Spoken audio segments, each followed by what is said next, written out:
Jeff Sessions is not some champion for civil rights. He has a very, very troublesome record that makes most people who are vulnerable feel trepidation. Well, but the harshest allegations are that Sessions is, as we said, racially insensitive. Some critics say racist. And Sessions as Attorney General, a pick that threatens all the work done by Eric Holder and Loretta Lynch. Well, the mainstream media not letting up on Senator Jeff Sessions, pummeling the President-elect Trump's Attorney General choice with allegations of, as you just heard, racism. But what about the people who know him and have worked with him? William Smith is the first African-American chief counsel on the Senate Judiciary Committee. He was hired by Senator Jeff Sessions, joins us now from our nation's capital. Good morning to you, William.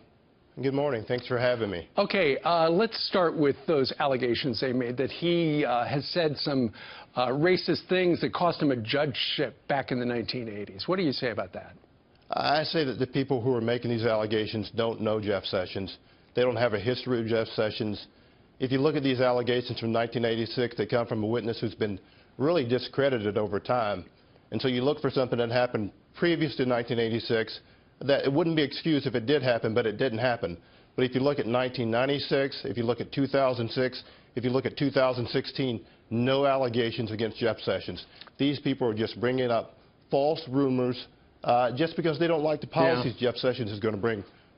Well, that's the way politics is these days. You know, the people on the other team want to blow up the incoming president's cabinet one by one when they can. Apparently, when he was a U.S. attorney, Jeff Sessions desegregated the schools in Alabama, and he got the death penalty for the head of the KKK in that state, right? That's exactly right. So when it comes down to the issues, if you look at Jeff Sessions' history, he did prosecute the head of the KKK, made sure that he received the death penalty. He desegregated the schools in Alabama. And I think you might have a picture of John Lewis and Jeff Sessions walking hand in hand. We do. Across the Raymond Pettis Bridge. That's a high-profile Jeff Sessions right there, doing what people expect him to do. But I know the low-profile Jeff Sessions. I know a guy who hired me as the first African-American chief counsel on the Senate Judiciary Committee, and I know a guy who does low-profile things. I'm going to give you one example of that, is that Senator Arlen Specter had a counsel who left and went to Harlem to work in a Boys and Girls Club type organization, and he reached out to Senator Schumer and Senator Clinton and said, hey, can you come and visit these kids? And never got any response from him. He called me up and said, hey, I'd like for somebody to come up and visit these kids to try to inspire them. He called me and said, can you think you can get Jeff Sessions to come up here? I said, I'll talk to Senator Sessions. I talked to Senator Sessions about it. We went up and he spent a lot of time with those kids. We didn't send out any press releases, not a high-profile case.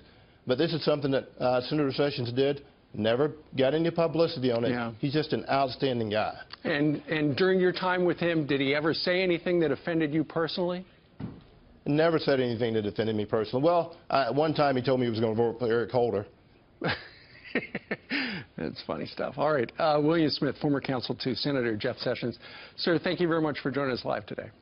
Thank you for having me.